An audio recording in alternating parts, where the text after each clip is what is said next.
اور دوسرا سوال یہ کہ قومی بچت میں نے پیسے رکھوائے ہیں، گھر تھا میرا کرائے پہ، اس گھر کے استعمال میں اب میں وہ پیسے لیتی ہوں، جو اس کا پروفٹ آتا ہے وہ صحیح ہے کیا نہیں ہے؟ ٹھیک ہے. اور قومی بچت کا جو معاملہ ہے یہ سودی معاملہ ہے، کیونکہ آپ جو پیسے رکھواتے ہیں وہ ایک قرض ہے، اور قرض کے اوپر نفع لینا سود ہے. اس سے اپنی جان چھڑائیں، یہی آپ کے حق میں بہتر ہے. سرکار نے ارشاد فرمایا جس نے رمضان کا مہینہ پایا اور پھر بھی اس کی بخشش و مغفرت نہ ہو وہ بھی ہلاک ہو جائے. رمضان کا مہینہ موجود ہے، مجھے اور آپ کو آخری دنوں میں اپنا احتساب کرنا ہے کہ ہم نے رمضان کیسے گزارا تھا. کیا ہم نے فوش ویب سائٹس کا وزٹ چھوڑا؟ کیا ہم نے سوشل میڈیا پر بری دوستیاں ترک کی؟ کیا ہم نے گالیوں کو چھوڑا؟ کیا ہم نے آوارہ گردیوں کو چھوڑا؟ کیا اپنے ذہن میں جان بوجھ کر گندے خیالات لا کر حصول لذت کے لیے جو وقت گزارنا پہلے عادت بنایا ہوا تھا رمضان میں اس کو ترک کیا؟ کیا ہم نے جھوٹ کو چھوڑا، فراڈ چھوڑا، حرام کمانا چھوڑا؟ اگر یہ چیزیں ہمارے درمیان موجود نہیں ہیں، اسی طرح ہماری بہنیں کہ غیبت کے بغیر ہماری بہنوں کا گزارا نہیں ہوتا. ایک خاتون کو منع کیا گیا کہ آپ غیبت نہ کریں، وہ کہنے لگی مفتی صاحب پھر ہم بیٹھ کر کیا باتیں کریں. یعنی حیرت انگیز سوال ہے کہ غیبت اگر دو عورتیں مل کر بیٹھ جائیں غیبت نہ کریں تو کیا کریں پھر، یہ بتائیے کہ ایک دوسرے کا منہ دیکھیں؟ تو واقعی ان کے لیے بڑی تشویشناک بات ہے. لیکن یہ آخرت کے سلسلے میں انتہائی ہولناک بات ہے کہ حالت روزہ ہو پھر بھی شوہر کی غیبت، ساس کی غیبت، نندوں کی غیبت اور برائیاں ہو رہی ہوں. بخشش و مغفرت کے دروازے بند ہو سکتے ہیں. میں گزارش کرتا ہوں اللہ تعالیٰ کی بارگاہ میں کامل توبہ کی طرف مائل ہو. یہ چند رمضان کی گھڑیاں رہ گئی ہیں، اگر یہ رمضان گزر گیا اور بخشش و مغفرت نہ ہوئی تو ہلاکت ہماری طرف متوجہ ہو سکتی ہے. اور اگلے رمضان کا کچھ پتہ نہیں. آج میں آپ کے سامنے بیان کر رہا ہوں، ہو سکتا ہے اگلے رمضان تک زندہ نہ رہوں، اور آپ آج ہمارے سامنے بیٹھے ہیں، ہو سکتا ہے اگلے رمضان سے پہلے آپ زیر زمین جا چکے ہوں. حضرت علی رضی اللہ تعالیٰ عنہ فرمایا کرتے تھے دنیا کے سارے لوگ سو رہے ہیں، یہ جاگیں گے اس وقت جب ان کو موت آئے گی. موت کا ایک جھٹکا ہمیں ہمارے پیاروں کے درمیان سے اٹھا کر اندھیری قبر کے اندر لے جائے گا. آج سے پہلے ہم نے مختلف لوگوں کو اپنے سامنے مرتے ہوئے دیکھا، اپنے بارے میں ہم سوچتے بھی نہیں ہیں. ایک دن ہماری لاش بھی ہمارے گھر والوں کے سامنے پڑی ہوگی، گھر میں کوہرام مچا ہوگا، بیوی رو رہی ہوگی، بچے رو رہے ہوں گے، دوست احباب افسوس کے اظہار کر رہے ہوں گے، رشتہ دار اور محلے والے جمع ہوں گے. ہم سب شعور کی دنیا سے دیکھ رہے ہوں گے، بول نہیں سکیں گے. کسی ماں کی آنکھ سے آنسو نہیں پہنچ سکتے، بیوی کو خاموش نہیں کرا سکتے، بچوں کو نہیں. لیکن احساس ہوگا، خوف پیدا ہوگا کہ جس موت کے بارے میں سوچا کرتا تھا کیا وہ موت مجھ پر طاری ہو گئی ہے. اس کے بعد گھر میں شور اٹھے گا، اس کو جنازہ گاہ کی طرف لے کر جائیں، ہمیں لے کر جایا جائے گا.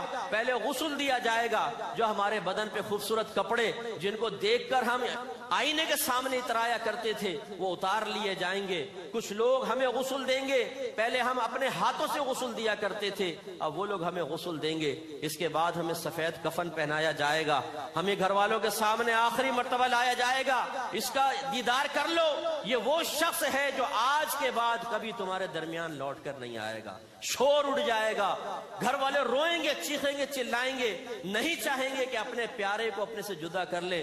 کچھ ساتھ چلنا شروع کریں گے، کوئی روئے گا، پچھاڑے کھائے گا، گھر والے تسلیاں دے رہے ہوں گے، محلے والے تسلیاں دے رہے ہوں گے.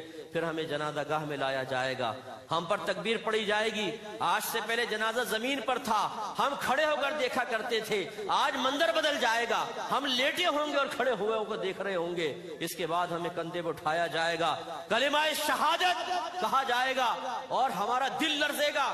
آج ہمیں یقین ہو جائے گا وہ اندھیری قبر جس کے بارے میں ہمیں لرزایا گیا تھا، سمجھایا گیا تھا، لیکن ہم نے کبھی توجہ نہیں کی، ہم نے غفلت کی. دیندار ہمیں سمجھایا کرتے تھے، ہم اس کا مذاق اڑایا کرتے تھے. اس اندھیری قبر کی طرف لے جایا جائے گا اور پھر ہمیں وہاں چھوڑ کر ہمارے چاہنے والے، پیار کرنے والے ہمیں تنہا چھوڑ کر واپس آ جائیں گے. اب اس قبر کے اندر اگر نیک عمل ہوں گے، اچھے عمل ہوں گے تو قبر جنت کے باغوں میں سے ایک باغ ہوگی، اور برے عمل ہوئے تو جہنم کے گڑھوں میں سے گڑھا ہوگی. تو میرے بھائیو اس وقت تو غنیمت جانے، میری بہنیں غنیمت جانے جو آج ایک لال بیگ سے ڈرتی ہیں، عذاب قبر سے خوف زدہ ہو کر اللہ کی بارگاہ میں کامل توبہ کریں. دعا ہے کہ اللہ تعالیٰ مجھے اور آپ کو ان آخری ساعتوں کی قدر کرتے ہوئے، خصوصاً شب قدر کی قدر کرتے ہوئے توبہ کرنے اور آئندہ کے لیے مثبت لائے عمل تیار کرنے کی توفیق عطا فرمائے، آمین۔ وآخر دعوانا ان الحمدللہ رب العالمین۔ اور میرا تیسرا سوال یہ ہے کہ رمضان المبارک میں مرنے والوں کو عذاب قبر نہیں ہوتا، تو کیا ہم اللہ تعالیٰ سے رمضان المبارک میں مرنے کی دعا کر سکتے ہیں؟ اور اگر کوئی رمضان میں انتقال کر جائے تو بالکل عذاب قبر اٹھا لیا جاتا ہے اس سے۔ اب یہ کہتے ہیں کہ کیا رمضان میں مرنے کی دعا کر سکتے ہیں، تو اس میں کوئی حرج نہیں ہے۔ حضرت عمر فاروق رضی اللہ تعالیٰ عنہ نے بھی مدینے میں انتقال کے اللہ کی بارگاہ میں دعا کی تاکہ مجھے شفاعت سرکار حاصل ہو اور آپ کی دعا مقبول بھی ہو، تو اس میں کوئی حرج نہیں ہے۔ لیکن اس پہ اصرار کرنا غلط ہوگا کہ اللہ تعالیٰ مجھے بس رمضان میں مرنا ہے اور رمضان میں موت عطا فرما، ایسا نہیں۔ اللہ تعالیٰ اگر میرے حق میں تیرا ذلی فیصلہ یہ ہے کہ میں رمضان میں ہی مروں تو مجھے عافیت کے ساتھ رمضان میں وفات عطا فرما۔ اچھا، ایک ضمناً بات عرض کر دیتا ہوں، یہ ہمارے ہاں اکثر ایسا ہوتا ہے کہ جب کسی کا انتقال ہوتا ہے تو پھر پہلی عید کو عموماً وہ لوگ خوشیاں نہیں کرتے ہیں، اس لیے کہ یہ پہلی عید ہے میت کے بعد، تو یہ مناسب نہیں کہ ہم خوشی کریں۔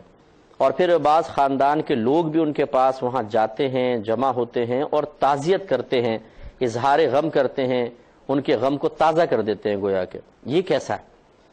تو یاد رکھیں، جب نبی کریم صلی اللہ علیہ وسلم نے 3 دن کے بعد اظہار غم سے منع فرمایا، تو پھر عید پر اس طرح کا معاملہ کرنا کہ نئے کپڑے نہ بنانا اور زینت کو ترک کرنا، رونا پیٹنا، ایک تو ہوتا ہے وہی کہ بے اختیار ہو رہا ہے، کوئی بات نہیں، چلے پہلی عید ہے، غم محسوس ہوتا ہے، لیکن ایک ہے کہ تکلف کرنا، بھائی کوئی بھی نئے کپڑے نہیں بنائے گا، کوئی بھی زینت نہیں کرے گا، کوئی بھی میک اپ نہیں کرے گا، کہیں پہ گھومنے پھرنے نہیں جاؤ گے، رشتہ دار سے ملنے نہیں جاؤ گے، یہ ہے اظہار غم کی صورت۔ یاد رکھیں پورا گھر گناہ گار ہوگا، اور یہ ہمارا معاشرہ ایک ظالم معاشرہ ہے کہ یہ شریعت کے خلاف عموماً کلام کرتا ہے۔ لوگ تانا زنی کرتے ہیں، لو جی دیکھو والد صاحب کا انتقال ہوا پہلی عید پر، کیسے بن ٹھن کے نکل رہا ہے، کیسے بن ٹھن کے رشتہ داروں کے پاس جا رہے ہیں۔ ارے بھائی، بن ٹھننے کا اگر وہ زینت خواتین کر رہی ہیں اور غیر مردوں کو دکھانا مقصود نہیں ہے تو ان کے لیے شرعاً بالکل جائز ہے، بلکہ اگر یہ ترک زینت کرتی ہیں صرف اس وجہ سے کہ ہم اظہار غم کرنا چاہتے ہیں تو یہ گناہ گار ہوتی ہیں۔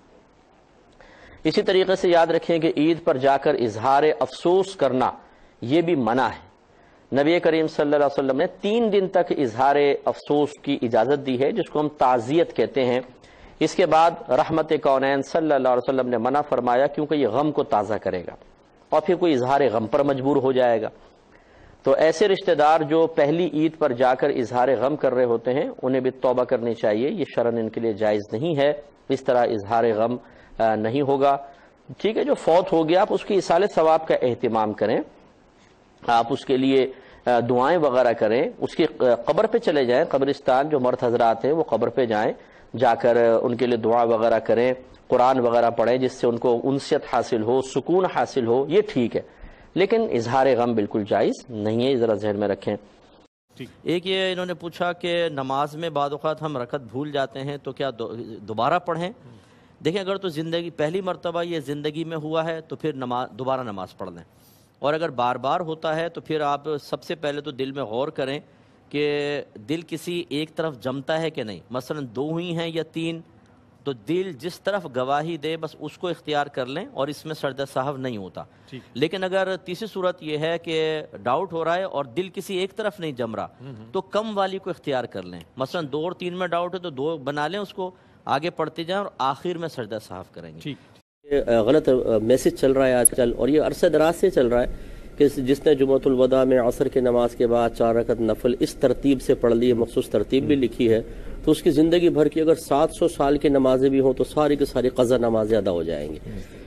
میدان عرفات میں جہاں یہ صحیح حدیثوں میں ہے کہ انسان کے تمام حقوق العباد میں کی گئی کوتاہیاں معاف کر دی جاتی ہیں، وہاں بھی فقہا یہ فرماتے ہیں کہ نمازیں قضا کرنے کا گناہ معاف ہوگا، نمازیں تو ادا کرنی ہی پڑیں گی۔ اور یہ افلاطون ایسا نکلا پپو پان والا اس دور میں کہ اس نے مطلقاً 4 رکعت نفل پڑھو اور پوری زندگی یہ قضا نماز معاف ہے۔ اچھا، اور ہمارے بے وقوف قسم کے عوام جو ہے وہ نہ قرآن کو سنیں گے نہ حدیث کو، نہ اللہ تعالیٰ اور اس کے رسول کا صریح پیغام قلب پہ کوئی اثر مرتب کرے گا. اس قسم کی باتیں بڑی اثر انداز ہوتی ہیں, اور وہ با جماعت, بلکہ بعض اوقات میں نے اپنی آنکھوں سے دیکھا ہے با جماعت نماز ادا کرتے ہوئے اس قسم کے نوافل, وہ بھی عصر کی نماز کے بعد, جہاں نفل سجدہ ہی منع. اچھا یہ پپو پان والا جو ہے, اسے اس بات کا احساس نہیں ہوتا کہ سوشل میڈیا پر اور مختلف ہینڈ بلز کے ذریعے لوگوں تک اس طرح کی انفارمیشن پھیلانا کہ جس میں لوگ جس کو اختیار کر لیں, اس کا وبال نہیں ہے کوئی؟ بالکل ہے. مطلب دیکھیں نا, جو چیز نبی کریم صلی اللہ علیہ وسلم کی طرف ہم منسوب کر رہے ہیں حالانکہ وہ جھوٹ ہے, تو بخاری کی متعدد روایات سرکار نے فرمایا وہ اپنا ٹھکانہ جہنم میں بنا لے جس نے جان بوجھ کے میری طرف جھوٹ کو منسوب کیا.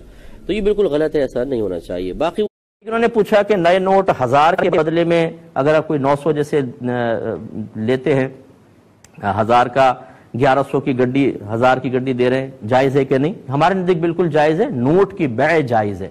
لیکن یہ یاد رکھیے گا کہ فقہ حنفی کی روشنی میں چیز کی قیمت ہوتی ہے اس کی عمدگی کی نہیں ہوتی. یعنی اگر کوئی کہے کہ یہ 1000 کی گڈی ہے, 1000 اس کے اور 100 روپے اس کے کرارے پن کے زیادہ لوں گا, تو یہ عمدگی, جودت, کرارا پن مستقل کوئی ایسی چیز نہیں کہ اس کی قیمت مقرر کریں. بیچنے والے کو چاہیے وہ کہے کہ یہ 1000 کی گڈی ہے, میں 1100 میں بیچوں گا, آپ کہیں ٹھیک ہے, نوٹ کی قیمت مقرر کریں, کرارے پن کی نہیں, بالکل جائز ہے. میں قبلہ مفتی محمد اکمل مدنی صاحب سے جاننا چاہوں گا, یہ جب اتنی اس کی فضیلت اور اہمیت از روح قرآن سے ثابت ہے, تو اس شب کی فضیلت کو انسان کیسے حاصل کر سکتا ہے؟ وہ کون سے امور ہے کہ جنہیں ہم بروئے کار لائیں تو شاید اللہ تعالی ہمیں یہ شب عطا فرمائے؟ کیا فرمائے اس حوالے سے؟ جی دیکھیں, ہمارے لوگوں کا یہ ذہن بن گیا ہے کہ وہ ایسی بڑی راتوں میں فضیلتیں تلاش کرتے ہیں. کوئی پیپر مل جائے, 2 رکعت نماز پڑھو گے 50 لاکھ کی نمازوں کا ثواب, 2 یہ پڑھو گے ایک فرشتہ پیدا ہو جائے گا, پر جھاڑے گا, جتنے قطرے گریں گے اتنے فرشتے اور پیدا ہو کے تمہارے لیے دعائے بخشش و مغفرت کرتے رہیں گے. تو یہ چیزیں فضیلت کی تلاش کوئی منع نہیں ہے, تو مستند ذرائع سے اس کو حاصل کیا جائے, یہ پھر اچھا ہوگا. لیکن سب سے پہلے انسان کو چاہیے کہ اپنے اوپر سے بوجھ اتارے, اور وہ طریقہ ہے توبہ, کیونکہ یہ راتیں بابرکت ہیں. اللہ نے لیلہ مبارکہ اس کو ارشاد فرمایا, تو اس میں پھر اس کا مطلب ہے مغفرت کے چانسز بھی زیادہ ہیں, اللہ کی رحمت جوش میں ہے. تو سب سے پہلے اپنے سابقہ گناہوں پر آدمی کامل توبہ کرے. گناہ اپنی جگہ موجود ہوں جو بعض اوقات مغفرت کے دروازے روک دیتے ہیں, ایسی روایات آپ نے سماعت فرمائی, تو انہیں آدمی ختم نہیں کرنا چاہتا فضیلت کا حصول. بالکل ایسے جیسے کینسر میں مبتلا کوئی عورت ہو لیکن کہے کہ لپسٹک تو لا کر دے دو ذرا آخری ٹائم میں, تو پھر وہ لپسٹک لگانے کیا فائدہ, کینسر کو باہر نکالو, آپریشن کرواؤ. تو سب سے پہلا کام یہ کہ اللہ کی بارگاہ میں توبہ کریں. سیکنڈ یہ کہ غور کریں کہ آپ نے حق العبد میں کہاں کہاں کوتاہی کی ہے. خاص طور پر بعض شوہر بیویوں کو مارتے ہیں, پیٹتے ہیں, گالیاں بک رہے ہیں, بیجا, اور یہاں ٹوپی لگا کے پہلی صف میں کھڑے ہو گئے امام کے پیچھے. لوٹ مار کی ہوئی ہے, پوری مارکیٹ میں نماز کا نشان ہے, تبلیغ پہ بھی جا رہا ہے, سب سے بڑا فراڈیا وہی کھڑا ہوا ہے, فرض کر لیں. تو بھائی پہلے اللہ کی بارگاہ میں توبہ تو کرو, پہلے یہ جو لوگوں کا مال دبایا ہے وہ مال تو دو, وراثتیں دبائی ہوئی ہیں. بالکل صحیح فرمایا. اور بچوں کی 2 بچوں کی انگلیاں پکڑ کے پہلی صف میں ابا آ کر بیٹھ گئے بیان سننے کے لیے. بھائی تم وہ وراثتیں تو دو, اپنی بہنوں کو, اپنی پھپھیوں کو, اپنی خالہوں کو, وہ نہیں دے رہے. یہ ہمارے یہاں بہت بڑا وہ ہے قصور کہ ہم اپنے احتساب سے غافل ہو کر اور پھر ہم فضیلتوں کی تلاش میں نکل جاتے ہیں. دوسری چیز یہ کہ حق العبد کو فوراً دیں. اس طرح آپ نے کسی کو ناراض کیا, ماں باپ کو ناراض کیا ہوا ہے, آپ ان سے بدتمیزی کرتے ہیں, ان کے سینے پر چڑھ کر گفتگو کرتے ہیں, بیوی کو پیچھے کر کے ماں کے سینے پر چڑھ کے آنکھوں میں آنکھیں ڈال کے اس کی کمزوری کا احساس آپ دلاتے ہیں, اور آپ آ گئے مسجد کے اندر اس رات کے اندر کہ شاید اللہ مجھے رحمت ڈھانپ لے گی. نہیں ڈھانپے گی جب تک والدہ راضی نہیں ہوں گی. حدیث میں سرکار نے فرمایا ماں ناراض ہو تو جیسے بھی اس کو راضی کرو, ورنہ اللہ تعالیٰ نہ اس کا فرض قبول کرے گا نہ نفل قبول کرے گا. ان چیزوں پہ ہماری توجہ کیوں نہیں ہوتی؟ اس کے بعد جو ہے پھر جو ہے وہ فضیلتوں کا حصول ہے. اس میں پھر آپ نعتیہ محافل میں بیٹھیں, علماء کے بیانات سنیں, اس طرح کے پروگرام سنیں, قرآن پاک کی تلاوت کریں, درود پاک پڑھیں, تنوع کے ساتھ عبادات کو اختیار کریں, مختلف اقسام کی, تاکہ نفس کسی ایک عبادت کے اختیار سے بوریت محسوس نہ کرے, کوفت کا شکار نہ ہو جائے. جتنی خوش دلی سے عبادت ہوگی اتنا بہتر ہے. بہتر یہ ہوتا ہے کہ مغرب کے بعد تھوڑی دیر سو جائے آدمی, افطار کر کے سو جائے, پھر اٹھ کے جب تراویح وغیرہ پڑھ کے چاقو چبند ہو کے پوری رات عبادت. ہمارے یہاں بعض وقت یہ بھی ہوتا ہے کہ مسجد میں بیٹھے ہوئے ہیں, وہیں الٹی ہو گئے, اب وہاں پہ وہی فضیلتیں چل رہی ہیں, نوافل چل رہے ہیں, وہ باہر خراٹے لے رہا ہے. پھر وہ اٹھ کے کہتا ہے چلو کوئی بات نہیں, مسجد میں رات گزار لی, بڑی بات ہے. بھائی بڑی بات ہے, تمہاری عظمت کو سلام, لیکن اس مبارک رات میں آپ نے لیٹ کے گزار دی. نبی کریم نے فرمایا کہ من حرما فیہا فقد حرما, جو اس رات میں محروم کیا گیا وہ یقیناً محروم کیا گیا. تو پھر اس رات کو ضائع نہ کریں, خصوصاً وہ لڑکے جو دھابے پہ بیٹھ کر کہے لگا رہے ہیں الٹی سیدھی باتیں، پھر کہا چلو یار آخری وقت میں تھوڑا سا مسجد میں بھی چلے جاتے ہیں کیونکہ اب بیان ہوگا اور اس کے بعد پھر وہ ایسا لنگر اور نیاز تقسیم ہونے والی ہے جس کی روحانیت سے انشاءاللہ ہم فوراً ساتھ میں آسمان تک پہنچ جائیں گے. یہ بھی لوگوں کا ذہن بنا ہوا ہے، نیاز کھاؤ اندر بابرکت ہو جائے گا، یقیناً ہوگا، اس کا میں انکار نہیں کرتا ہوں.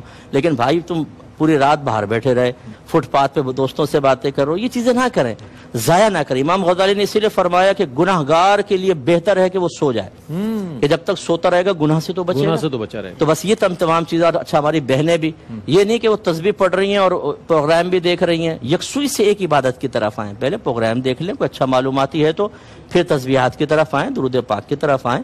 اور خدا را جو آپس سے گھر کے جھگڑے کیے ہیں، آخری بات ہے بس یہ، ان ساسوں سے میری گزارش ہے جنہوں نے بہوؤں پر ڈرون اٹیک کیے ہیں، اور ان بہوؤں سے میری گزارش ہے جنہوں نے چھپ کر تیر کے وار ساسوں کے اوپر کیے ہوئے ہیں، ایک دوسرے سے معافی مانگ لیں پیار محبت سے. یہ رات دل میں کینہ رکھنے والے کے لیے ہو سکتا ہے باعث مغفرت نہ ہو سکے.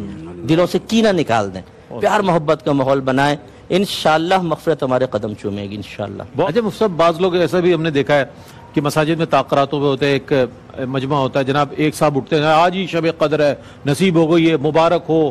اس طریقے سے بھی وہ پھر وہ جناب وہی شاہ صاحب معتبر کہلاتے ہیں، انہوں نے کہہ دیا آج شب قدر ہے جناب، لوگ بے فکر ہوتے ہیں ہمیں نصیب ہو گئی. بشارتوں کا بڑا سلسلہ ہے، جن میں سے 97 ناکام ہوتی ہیں، 3 کامیاب ہو جاتی ہیں. لیکن وہ پیر صاحب کو وہ مرید وہی اٹھا لیتے ہیں 3 کے، وہی مرید پیر صاحب نے پہلے کہہ دیا تھا. ہمارے پاکستان میں نے دیکھا، ہندوستان پاکستان میں 27ویں کو زیادہ امپورٹنس دی جاتی ہے بعض علامات کی وجہ سے کہ بھئی وہ 27ویں ہوتی ہے، لیکن یہ کوئی حتمی چیز نہیں ہے. آپ کے نبی کی جب صریح حدیث موجود ہے، صریح کلام موجود ہے کہ رمضان کے آخری عشرے کی طاق راتوں میں اس کو تلاش کرو، تو ہم 27ویں کو کیسے متعین کر سکتے ہیں؟ اور اگر کوئی پیر صاحب فرض کر لیں واقعی کوئی شیخ کامل ہے اور ان کو الہام ہوا یا انہوں نے علامات کے ذریعے کوئی بیان کر بھی دیا، تب بھی وہ ہمارے لیے دلیل اور شرعی حجت نہیں ہے. یہ نہیں ہے کہ ہم ان کے قول کو قبول کر کے جیسے انہوں نے 23ویں کا اعلان کر دیا تو ہم 25, 27 اور 29 کو چھوڑ دیں. نہیں، ہمارے نبی کا فرمان حق ہے، یہ مخفی ہی ہے. اگر یہ ظاہر کرنا ہوتا تو سب سے بڑے جو اولیاء ہیں امت کے وہ تو نبی کریم کے صحابہ ہیں. کسی ایک صحابی نے کوئی ایسی کوئی بات بیان کی ہو؟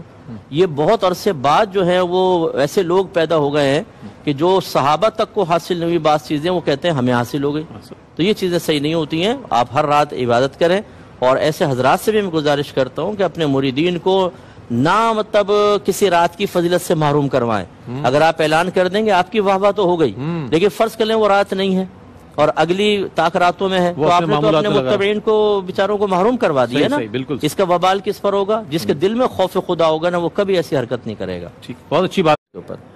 آستین، انہوں نے کہا کہ آدھی آستین پہن کر مرد نماز پڑھ سکتے ہیں کہ نہیں؟ بلا ضرورت تو نہ پڑھیں، بہتر ہے کہ پورا ڈھکا ہو. لیکن چونکہ مرد کی یہ نیچے کا حصہ کچھ ستر میں داخل نہیں ہے، اگر وہ آدھی آستین کے ساتھ بھی نماز پڑھتا ہے اس کی نماز ہو جائے گی، زیادہ سے زیادہ مکروہ تنزیہی ہوگی. یعنی شریعت نے پسند کیا ہے کہ پورا ڈھکا ہو، لیکن نہیں بھی ہے تو نماز بہرحال اس کی ہو جائے گی.